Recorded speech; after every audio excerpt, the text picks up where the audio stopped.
Hello everyone, today I will show you how to adjust to text boxes top and bottom alignment using Nitro Pro PDF Editor. Open your PDF file with Nitro Pro PDF Editor and click on this home option and select an edit option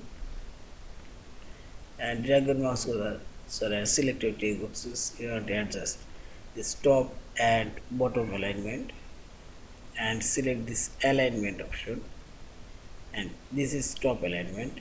See this top side alignment of adjusted, and again click on this bottom alignment and see this bottom side also adjusted. In this way you can adjust all of your text boxes top and bottom alignment.